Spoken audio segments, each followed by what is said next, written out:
Hello guys, this is Keval Patil welcomes you to Digital Eklavya Engineering. Last video में हमने derivation of the Lewis beam strength equation ये चालू किया था topic. इसमें हमने अजम्पशन देखे थे, आज हम डेरिवेशन पार्ट चालू करेंगे।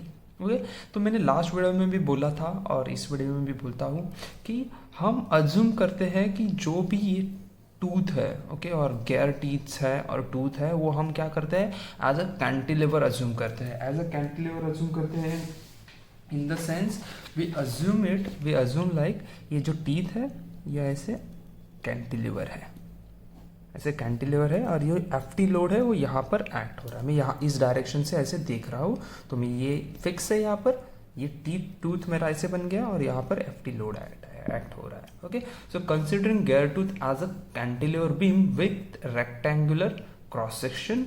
वो क्रॉस सेक्शन क्या है, तो ये जो थिकनेस है वो टी है एंड जो ये लेंथ है वो क्या है, बी है। ठीक है, now consider the bending failure of the teeth. चलो मैं बोलता हूँ कि ये ऐसे यहाँ पर फिक्स है, यहाँ पर कोई तो एफ लोड एक्ट हो रहा है, तो बेंडिंग मोमेंट क्या होगा, bending moment M is equal to क्या होगा, F into B, right, force into distance. तो ये यहाँ पर बेंडिंग मोमेंट मिल जाएगा। Bending moment at what point, at fix point, at base. तो वैसे ही आपको यहाँ पर भी बेंडिंग मोमेंट मिलेगा, F T into H. F T into H will be the bending moment. यहाँ पर मैंने बी लिखा है, यहाँ पर वो एच है। Alright, now considering flexural formula. Okay, considering flexural formula, considering flexural formula for bending of tooth। Okay, हम क्या अज्यूम कर रहे हैं कि ये यहाँ पर बेंडिंग हो रहा है, ये जो टूथ है उसका बेंडिंग हो रहा है। बेंडिंग कैसे हो रहा है, तो देखो ये हाइट टी है और ये यहाँ पर एच है, तो एफ इंटू एच बन जाएगा। ओके, ये एच है, यहाँ पर एच है, तो ये हाइट टी इंटू एच बन जाएगा। Okay, first thing what is flexural formula. तो हमने ये देखा है फ्लेक्चरल फॉर्मूला क्या होता है, तो may I serve you Elizabeth रानी, M I sigma B Y E R. तो ये फ्लेक्चरल फॉर्मूला है, उसमें से हम इतना पार्ट यूज करने वाले हैं। Okay, so can I write sigma B is equal to M by I into Y. Okay, M by I into E, Y इधर मल्टीप्लाई चला जाएगा। So sigma B is equal to M by I into Y. Okay, now where हम each term देखेंगे। First देखेंगे moment M. मैंने पहले ही बोला था मोमेंट एम क्या होता है, तो एफ इंटू एच होता है, ये हमने पहले ही देखा है। तो यहाँ पर क्या है, एफ टी, जो एफ टी यहाँ पर एक्ट हो रहा है into this length H, so F T into H, ये हो गया मोमेंट। तो मोमेंट मिल गया हमें। अभी हमें क्या चाहिए, आई का वैल्यू। देखो आई का वैल्यू अब कैसे आएगा, अभी देखो ये हमारा न्यूट्रल एक्सिस है। आई हम मोमेंट ऑफ इनर्शिया कहाँ निकालते हैं, न्यूट्रल एक्सिस के लिए, तो ये न्यूट्रल एक्सिस हो गया, राइट। अगर ये न्यूट्रल एक्सिस होता है तो ये हमारा ब्रेथ हो गया और ये हमारा हाइट होगी। तो ये तो एक रेक्टेंगुलर पार्ट है, रेक्टेंगुलर पार्ट का 1/12 into B into T cube. Okay, ये हो गया फॉर बेस। हम बेस के लिए इधर मोमेंट निकाल ले रहे हैं, बेंडिंग मोमेंट बेस के इधर निकाल रहे हैं, इसलिए बेस का एरिया ले लिया और उसका मोमेंट ऑफ इनर्शिया निकाला। Now what is Y. Y क्या होता है, तो ये जो जिसका हमने क्यूब किया है उसका हम बाय 2 लेते हैं, तो ये हमारा क्या हो गया, वाई हो गया। अब ये तीनों इक्वेशन इसमें डाल दो। So you can say putting in equation 1, इसको नाम दे सकते हो। Okay, so now sigma B is equal to M के जगह पर क्या आ जाएगा, तो एफ टी इंटू एच बराबर आई के जगह पर ये आ जाएगा। So 1/12 into B into T cube into Y is equal to T by 2 है, तो ये t/2 आ गया। तो यहाँ से t एंड ये कट हो जाएगा, यहाँ पर स्क्वायर रहेगा, ये 2 और ये 12 कट हो जाएगा, यहाँ 6 बचेगा। सो बचा क्या है, is equal to F T, तो वैसे ही आएगा, मैं एफ टी बाहर निकाल लिख देता हूँ। ओके, इंटू ये एच वैसे ही आएगा, डिवाइड बाय क्या हो जाएगा, तो ये 1/6 आएगा, यहाँ से b वैसे ही रहेगा और ये t का t स्क्वायर बन जाएगा। ओके, तो इतना इक्वेशन हमारा रह जाता है। तो क्या बचा है, एफ टी, ये एफ टी वैसे ही बचा, एच वैसे ही बचा, टी टी गया इसलिए टी स्क्वायर रह गया, बी वैसे ही लिखा, 12 है 2 है तो 6 बचा है। Okay, now I am just writing it like, ये सिग्मा बी लिख देता हूँ इधर, यहाँ पर भी मैंने सिग्मा बी लिखा है। ओके, नाउ मैं उसको इसे लिख देता हूँ, यही इक्वेशन को, इसी इक्वेशन को ऊपर लिख रहा हूँ मैं। ओके ओके, सी नाउ मैंने क्या किया है, मैंने एफ टी वैसे ही रखा, ये पूरा टर्म मैंने इसको इधर मल्टीप्लाई के लिए ले लिया, ये पूरा टर्म, तो ये 6 ऊपर जाएगा तो 6h बन जाएगा, राइट। ये b इसको मल्टीप्लाई के लिए जाएगा, टी स्क्वायर मल्टीप्लाई के लिए जाएगा, ये 6 जो ऊपर गया है वो डिवाइड के लिए आएगा, ठीक है। सो नाउ यहाँ पर देखो एफ टी, ये F T is equal to sigma B into B into t square, b into t square आ गया, एंड ये 6 जो ऊपर गया है 6h वो इधर डिवाइड के लिए आएगा 6h, तो मैंने ये ऐसे इधर लिख दिया, ठीक है। ओके, सो हमारा ये एक टर्म आ गया। मैं अब क्या कर रहा हूँ, dividing and multiplying by module m, so dividing and multiplying by module m। Okay, so क्या आएगा, F T is equal to sigma B into B into एक मॉड्यूल m मल्टीप्लाई का एंड एक डिवाइड का जाएगा, तो मैं डिवाइड का इधर लिख देता हूँ 6h। नाउ देखो जो ये इधर का जो आपको ये फैक्टर दिख रहा है, ये टोटल ये फैक्टर आपको दिख रहा है, इसको हम बोलते हैं दी लेविस फॉर्म फैक्टर। क्या बोलते हैं हम उसको, Lewis form factor. Okay, so F T is equal to sigma B into B into M into capital Y, where capital Y is equal to, capital Y को हम क्या बोलेंगे, Lewis form factor based on diametral pitch, PITCH, how, और इसका value क्या है, T square upon 6HM, इसका value क्या आ जाएगा, टी स्क्वायर अपॉन 6HM, और T square PD that is diametral pitch upon 6H, ये भी उसका एक दूसरा वैल्यू। वो कैसे आएगा, module m is equal to क्या रहता है, module m is equal to क्या रहता है, तो मैं ये फिर से इक्वेशन यहाँ लिख देता हूँ, F T is equal to sigma B into B into Lewis form factor divide by P D. ये कहाँ से आ गया अब, तो मॉड्यूल m क्या रहता है, मॉड्यूल 1 इज रिवर्स ऑफ क्या रहता है, पी डी। सो हम क्या लिख सकते हैं, where m is equal to 1 by diametral pitch. Now ये जो इक्वेशन है, ये इक्वेशन देखो आपको यहाँ पर मिल जाएगा, sigma B it is Lewis equation, तो लेविस इक्वेशन जान दे, लेविस इक्वेशन एफ एस है, तो हमने यहाँ पर एफ टी लिया है, उन्होंने दूसरा टर्म यूज़ किया है, sigma B into B into Y divide by P D. So this is Lewis beam strength equation based on what, diametral pitch. तो ये जो y है, तो ये बेस्ड ऑन क्या है, डायमीट्रल पिच है। ओके, सो ये एक इक्वेशन मिल गया हमें, ये एक इक्वेशन मिल गया, ये एक इक्वेशन मिल गया। ओके, ये दोनों भी बेस्ड ऑन क्या है, डायमीट्रल पिच। नाउ एक चीज देखो, अगर इफ ये जो टेंजेंशियल लोड एफ टी है वो बढ़ जाता है, टेंजेंशियल लोड कौन सा है, एफ टी, जो हमने यहाँ पर देखा है। Okay, tangential load F T वो वैरी होता है, हाँ, जैसे स्पीड रहेगा और जैसे लोड रहेगा गियर के ऊपर, वैसे वो कम ज़्यादा हो सकता है। अगर एफ टी बढ़ता है तो सिग्मा बी क्या है, प्रोपोर्शनल है, डायरेक्टली प्रोपोर्शनल है, तो सिग्मा बी भी क्या होगा, बढ़ेगा। So F T increases, sigma B also increases, but आप अगर कोई भी मटेरियल लोगे तो उसको जो परमिसिबल जो लिमिट रहता है बेंडिंग स्ट्रेस का, ये क्या है, बेंडिंग स्ट्रेस का लिमिट है, sigma B is a bending stress limit है, एंड ये क्या रहता है, हमेशा फिक्स रहता है, हमेशा क्या रहता है, फिक्स रहता है। सो एफ टी, अगर F T can vary but sigma B should be fix, तो एफ टी बढ़ता है तो सिग्मा बी भी बढ़ेगा। सो इन नाउ आपको वो स्टेटमेंट लिखना पड़ेगा। सो मैंने यहाँ पर वो स्टेटमेंट लिख दिया है, as F T increases sigma B will increase. Okay, F T increase हो गया, sigma B will increase, but every material has fixed maximum permissible bending stress.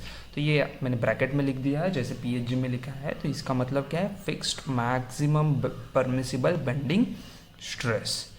Now हमें इसके लिए क्या करना पड़ेगा, हमें ये तो फिक्स चाहिए, सिग्मा बी फिक्स चाहिए, तो हम क्या करेंगे, will replace sigma B with this sigma B that is fix bracket. Okay, so now अगर हम सिग्मा बी को रिप्लेस करके, ये वेरिएबल है लेकिन वेरिएबल नहीं होता, हर एक मटेरियल का फिक्स होता है, इसलिए हमने ये डाल दिया, तो ये क्या बन गया, फिक्स। तो ये इसको हम यहाँ से रिप्लेस कर देंगे, और इसमें दोनों कोई भी इक्वेशन में, और मैं ये इक्वेशन यूज करता हूँ, तो मेरा F T we have to replace with F S, जैसे हमने अभी पीएचजी में देखा। So if we replace sigma B by bracket sigma B, then F T will become F S called as beam strength. तो ये क्या था, tangential force था, tangential force acting on teeth और टूथ, एंड ये क्या है, सिग्मा बी जो एफ एस से हम रिप्लेस करेंगे, तो ये क्या बन जाएगा, बीम स्ट्रेंथ। तो हमें बीम स्ट्रेंथ का इक्वेशन क्या मिल गया, F S is equal to F T will replace with F S and sigma B with bracket sigma B into Y upon P D. Okay, तो ये इक्वेशन आपको कहाँ मिलेगा, पीएसजी 8.50, यहाँ पर आपको ये इक्वेशन मिल जाएगा, पीएचजी 8.50 पर sigma B into Y capital Y upon P D. और एक इक्वेशन है, अब ये इक्वेशन देखते हैं हम कहाँ से आता है। ठीक है, नाउ देखो कि एफ एस का मीनिंग क्या बन जाता है, हमें ये तो पता चल दिया एफ एस क्या है, बीम स्ट्रेंथ है, लेकिन मीनिंग क्या बन जाता है, तो एफ एस हम कहाँ किससे रिलेटेड करेंगे, तो बी वाई पी डी, ये तो एक गियर के टर्म हो गए, हम रिलेटेड कैसे करेंगे, मैक्सिमम बेंडिंग स्ट्रेस से। अगर ये maximum allowable maximum bending stress है, तो ये क्या होगा, अलाउेबल लोड होगा और मैक्सिमम लोड होगा। तो एफ एस का मीनिंग क्या बन जाता है, it is a maximum load that a gear tooth can take without bending failure। मतलब ये अगर इसका वैल्यू 1000 आ गया, तो ये 1000 लोड जो होगा इतना ही गियर टूथ लोड ले सकता है। अगर इससे ज़्यादा हो गया तो क्या हो जाएगा, बेंडिंग फेल्योर, सिग्मा बी का वैल्यू उसके जो लिमिट है उसके आगे चले जाएगा। तो ये हो गया हमारा सिग्मा बी का, और सॉरी एफ एस जो बीम स्ट्रेंथ है उसका मीनिंग। ओके, तो ये आपको ध्यान में रखना है कि बीम स्ट्रेंथ मतलब क्या होता है, एफ एस मतलब क्या होता है, maximum load, this is maximum load a gear tooth can take without bending failure. ठीक है, नाउ वी विल, हमने 2 फॉर्मूले देखे पीएचजे में, हम दूसरा फॉर्मूला देखेंगे। ठीक है, ओके, इसको हम क्या बोलेंगे, Lewis beam strength equation based on diametral pitch. Okay, अभी हम देखेंगे कि सर्कुलर पिच के लिए क्या होता है। अभी मैं क्या कर रहा हूँ, ये जो इक्वेशन है उसको क्या करता हूँ, multiply and divide by pi. Okay, multiplying and divide by pi, so multiplying and dividing by pi. ठीक है, अभी देखते हैं क्या होता है। So F S is equal to, ये सिग्मा बी वैसे ही रहेगा, B into pi into Y divide by P D into pi. तो पाई से मैंने क्या किया, दोनों बाजू मल्टीप्लाई किया। तो अभी एक टर्म मुझे मिल जाती है, तो अभी मैं थोड़ा सा इसको डिफरेंट करके लिख देता हूँ। ओके, सिग्मा बी ऐसे ही लिखा मैंने, ठीक है, मैंने बी भी वैसे ही लिखा। नाउ ये पाई अपॉन पी डी लिख देता हूँ, और पाई अपॉन पी डी लिख देता हूँ। ये एक टर्म हो गया पाई अपॉन पी डी, और दूसरी टर्म हो गया कैपिटल वाई अपॉन पाई। दूसरी टर्म क्या होगी, कैपिटल वाई अपॉन पाई। तो ये जो फैक्टर है ये बन जाता है स्मॉल वाई, और ये बन जाता है पाई अपॉन पी डी क्या रहता है, तो सर्कुलर पिच पी सी। तो हमारा इक्वेशन क्या बन जाएगा, sigma B into P into P C into Y. Okay, अभी ये इक्वेशन, ये देखो, ये हमने यहाँ पर देखा था P C is equal to diameter pitch के फॉर्मूले में देखा था P C is equal to pi upon P D, तो ये रिवर्स है, और P D is equal to pi upon P C.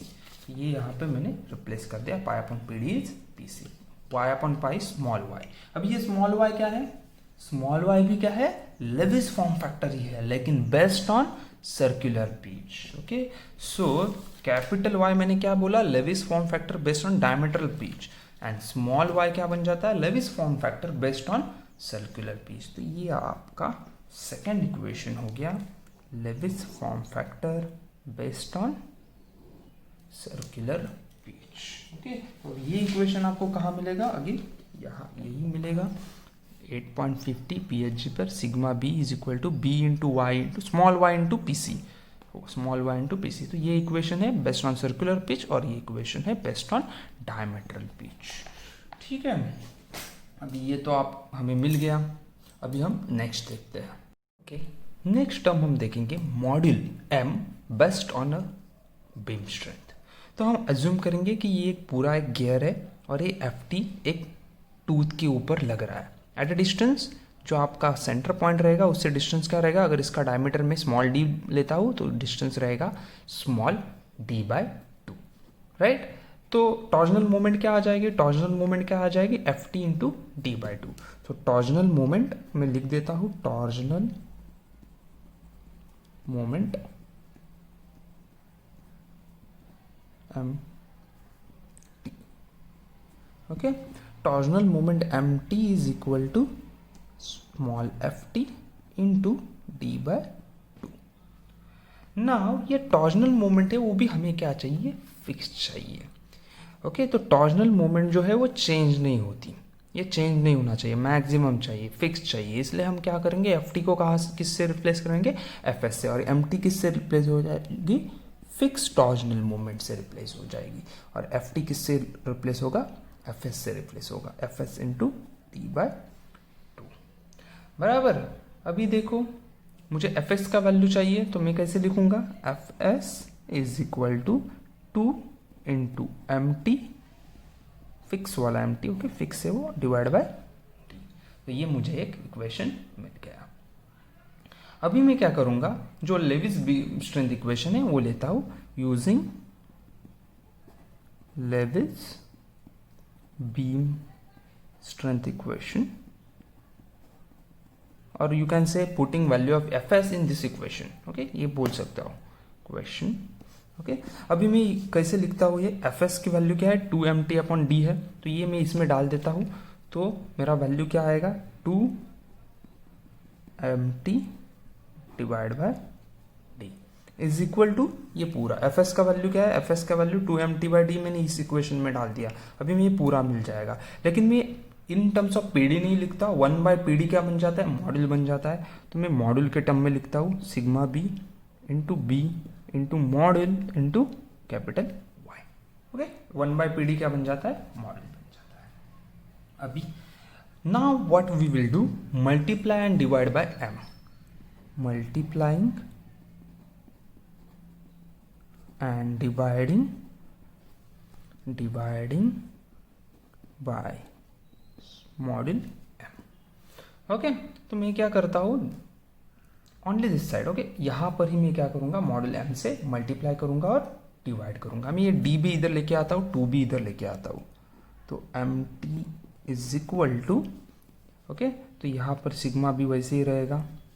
Okay, ये b मेरा वैसे ही रहेगा, ये मॉड्यूल मल्टीप्लाई कर रहा हो तो क्या हो जाएगा, स्क्वायर हो जाएगा, इनटू y आ जाएगा, डिवाइड बाय, इधर मल्टीप्लाई किया है तो मॉड्यूल से मुझे डिवाइड भी करना पड़ेगा।